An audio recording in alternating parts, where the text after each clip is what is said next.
Hello, in this video I want to show you how to customize lights on your JBL Pulse 4. So to do this you will need to get the JBL portable app on your smartphone or iPhone, connect this device and open it.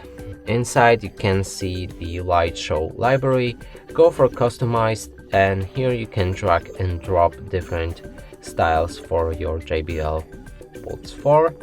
There's also option to change the color mode if you like one color to be set for this, or use RGB by clicking on color loop, then it will show basically all of the colors. There's also option to customize the brightness level or to simply turn off the lights.